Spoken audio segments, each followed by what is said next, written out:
नमस्कार साथियों, स्वागत है आप सभी लोगों का आरएस बाबा पर। अगर आप लोग एंटीबायोटिक्स लेते हैं तो सावधान हो जाइए, क्योंकि एंटीबायोटिक्स लेने के बाद अगर आप लोग कोई दूसरी दवा लेते हैं तो वो बेअसर दिखाई देती है। आप लोग देखते होंगे कि आजकल ऑल आउट के ऊपर ही जो है मच्छर बैठा रहता है। कारण क्या है? क्योंकि उस ऑल आउट का वो आदी हो चुका है, उस लिक्विड का वो आदी हो चुका है, उसको कोई फर्क नहीं पड़ता, क्योंकि उसके अंदर अपनी बॉडी के अंदर उसने वो रेजिस्टेंस पावर जो है वो क्रिएट कर ली है।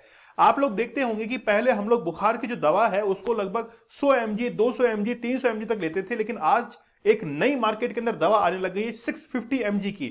अगर वो दवा नहीं ले तब तक बुखार जो है जाता नहीं है।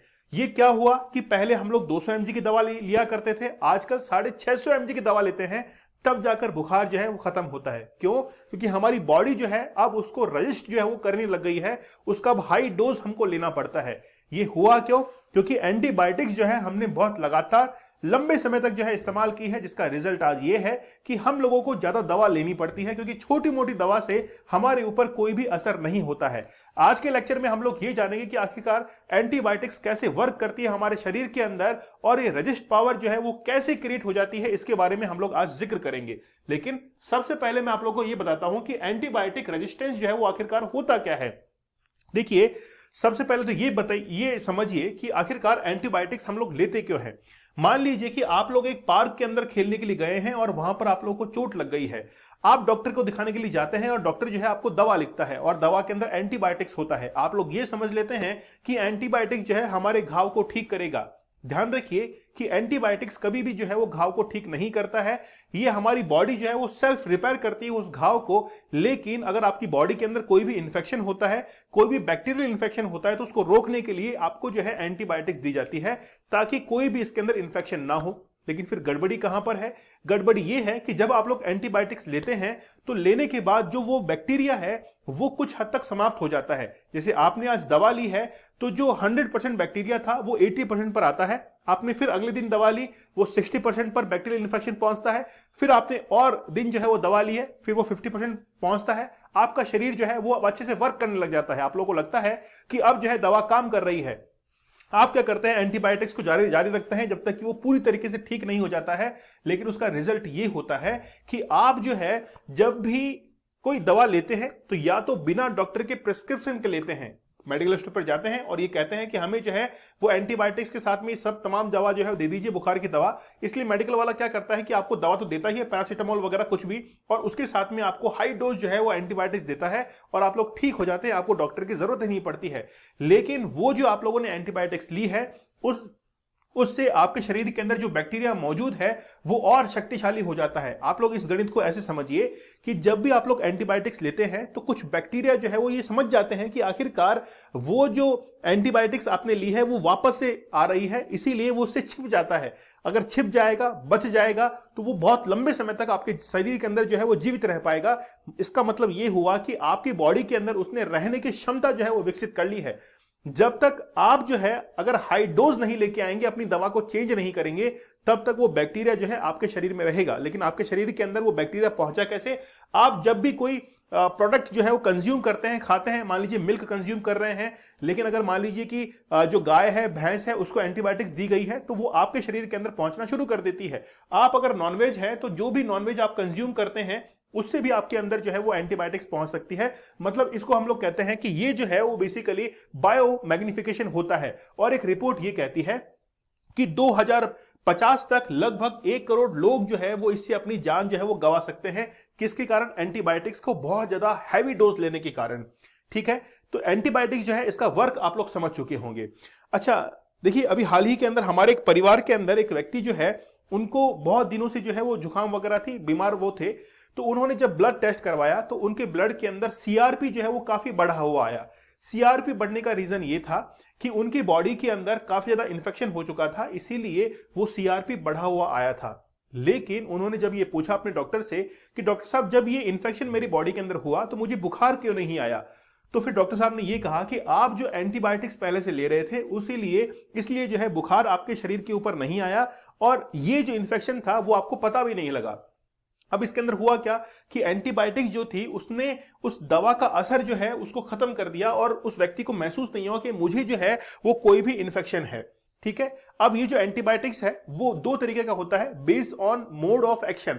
मतलब यहां पर मोड ऑफ एक्शन और स्पेक्ट्रम ऑफ एक्शन के आधार पर हम लोग इसको डिवाइड कर सकते हैं। सबसे पहले मोड ऑफ एक्शन के आधार पर हम लोग करते हैं तो इसको हम लोग कहते हैं बैक्टीरियोस्टैटिक। बैक्टीरियोस्टैटिक का मीन्स ये होता है कि आपकी बॉडी के अंदर अगर मान लीजिए बैक्टीरियल इंफेक्शन हो रहा है तो उसको बढ़ने से रोक देगा, उसको जो है उसी जगह पर रोक देगा, कम भी नहीं करेगा लेकिन बढ़ने भी नहीं देगा, उसी जगह। स्टैटिक मतलब उसी जगह रोक देगा। अगर हम लोग कहते हैं बैक्टीरियासाइडल, इसका मीन्स ये होता है कि उस बैक्टीरिया को पूरी तरीके से खत्म कर देगा। तो ये पूरी तरीके से डॉक्टर के ऊपर डिपेंड करता है कि आखिरकार वो इन्फेक्शन को रोकने की दवा दे या फिर उस इन्फेक्शन को खत्म करने की दवा दे, क्योंकि दोनों का वर्क जो है वो अपनी अपनी जगह पर अलग अलग होता है। ठीक है। फिर होता है स्पेक्ट्रम ऑफ एक्शन, मतलब जो आप लोग एंटीबायोटिक्स ले रहे हैं उसका ब्रॉड स्पेक्ट्रम है या फिर नैरो स्पेक्ट्रम, मतलब कितनी एरिया के अंदर जो है उसको वर्क करना है।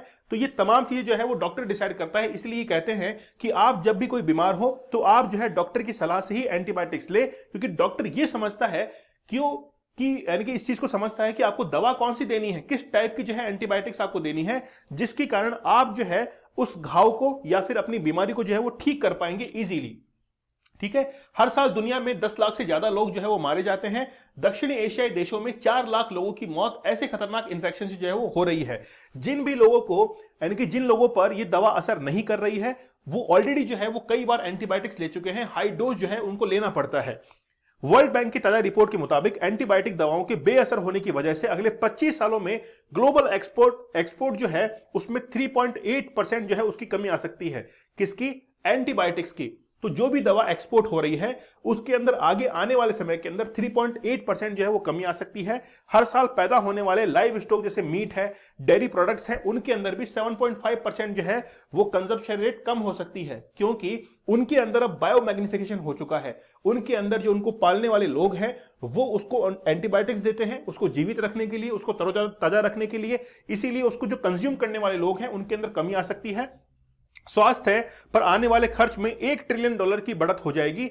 एंटी माइक्रोबियल रेजिस्टेंस का मतलब है कि इंफेक्शन से लड़ने वाली जरूरी दवाओं को बेअसर हो जाना। मतलब ये वर्ड आप लोग समझिए, एंटी माइक्रोबियल रेजिस्टेंस मतलब जो आपके बॉडी के अंदर बैक्टीरिया है। देखिए बैक्टीरिया अच्छा भी होता है और बुरा भी होता है। जैसे आपकी छोटी आंत है, बड़ी आंत है, वहां पर बैक्टीरिया अच्छे भी हैं, लेकिन जब इंफेक्शन होता है तो फिर वहां पर जो खराब बैक्टीरिया है वो भी पनपने लगते हैं। तो जब आप लोग एंटीबायोटिक्स लेते हैं तो जो खराब बैक्टीरिया है वो तो समाप्त होते ही होते हैं, लेकिन अच्छे बैक्टीरिया जो है वो भी कहीं ना कहीं समाप्त होने लग जाते हैं। तो इसीलिए जो वो बैक्टीरिया है वो उस दवा के खिलाफ जो है वो क्या करने लग जाता है, अपना रजिस्ट जो है वो पावर डेवलप करने लग जाता है। इसीलिए 500 mg की दवा उन पर असर नहीं करती। जब आप 650 mg की दवा लेते हैं तब जाकर वो उस पर असर करती है। इसी को हम लोग कहते हैं कि एंटी माइक्रोबियल रेजिस्टेंस, यही चीज कहलाती है। भारत की सबसे बड़ी मेडिकल रिसर्च संस्था है आईसीएमआर ने पिछले वर्ष यानी कि जनवरी से लेकर दिसंबर तक देश में 21 अस्पतालों से डेटा जो है वो कलेक्ट किया। उसमें कहा कि आईसीयू में जो भी मरीज भर्ती होते हैं उनके 1 लाख सैंपल जो है वो कलेक्ट किए गए। उनमें से 1747 इस तरह के इंफेक्शन वाले पाए गए, क्योंकि जब वो आईसीयू के अंदर एडमिट होते हैं तो उनके लिए बहुत सारे जो है वो प्रोडक्ट काम में लिए जाते हैं। जैसे हम लोग कहते हैं कि मास्क काम में आ रहा है, उनके लिए यूरेथ्र काम में आ रहा है, बहुत सारी चीजें जो है वो काम में आती हैं। और देखिए इन सभी में 2 बैक्टीरिया, ई कोलाई बैक्टीरिया और क्लेबसेला निमोनिया जो है कि बैक्टीरिया सबसे ज्यादा जिद्दी हो चुके हैं। इन बैक्टीरिया के शिकार मरीजों पर कोई भी एंटीबायोटिक जो है वो दवा काम नहीं करती है। तो जब भी कोई मरीज अगर आईसीयू में एडमिट है, हॉस्पिटल के अंदर एडमिट है, तो उसके लिए कैथेटर, कैन्यूला और दूसरी डिवाइसेज जो है वो काम में ले जाते हैं। ऑलरेडी उनके अंदर बैक्टीरिया होते हैं और वही बैक्टीरिया उस व्यक्ति के शरीर में पहुंचते हैं और अपना असर जो है वो दिखाना शुरू कर देते हैं। इसीलिए जो भी व्यक्ति लंबे समय तक आईसीयू में एडमिट होता है उनके ऊपर ये खतरा जो है वो और भी बढ़ जाता है इन्फेक्शन का। ठीक है। और ये इन्फेक्शन जो है वो खून में पहुंच रहे, और खून में पहुंचने का मतलब है कि पूरे शरीर में सेप्टिक हो जाता है, ब्लड के अंदर इन्फेक्शन हो जाता है, और ब्लड में इन्फेक्शन होने के कारण पूरे शरीर को जो है प्रभावित करता है। इसीलिए जब भी आप लोग एंटीबायोटिक्स लेते हैं तो आप डॉक्टर की सलाह से जो है इसको जरूर लीजिए, क्योंकि बिना डॉक्टर की सलाह से ये अगर आप लोग एंटीबायोटिक्स लेते हैं तो आपकी बॉडी के अंदर एक रजिस्ट पावर जो है वो डेवलप कर लेता है। डॉक्टर ये डिसाइड करता है कि आपका घाव जो है यानी आपको बीमारी कितनी बड़ी है और कितना आपको एंटीबायोटिक्स देना है और किस टाइप का देना है, ये डॉक्टर के ऊपर निर्भर करता है। इसीलिए जब भी आप लोग कोई दवा ले तो फिर डॉक्टर की सलाह से ही ले। चलिए मिलते हैं आप लोगों से अगले सेशन के अंदर। आप लोग चैनल पर नए हैं तो जरूर सब्सक्राइब कर लीजिएगा। आप लोगों के लिए junior accountant paper 2 advance level video course design किया गया है, जिसमें आप लोगों को 6 पेपर यहां पर कवर करवाए गए हैं 999 के अंदर। आप लोगों को पेपर 1 और पेपर 2 की टेस्ट सीरीज भी बिल्कुल फ्री दी जाती है। लगभग 6000 क्वेश्चन आप लोग प्रैक्टिस कर सकते हैं। आप लोग चाहें तो पेपर 1 और पेपर 2 की टेस्ट सीरीज अलग से भी ले सकते हैं। एप्लीकेशन जरूर डाउनलोड कीजिएगा। आरएस बाबा दीपक सर, टेलीग्राम चैनल है दीपक सर ऑफिशियल और आरएस बाबा दीपक सर, आप लोग ज्वाइन कर लीजिए। यहां पर आप लोग को लेक्चर की पीडीएफ और जरूरी नोटिफिकेशन जो है वो आप लोगों को मिलते रहेंगे। मिलते हैं आप लोगों से अगले सेशन में, तब तक के लिए धन्यवाद। Thank you. जय हिंद।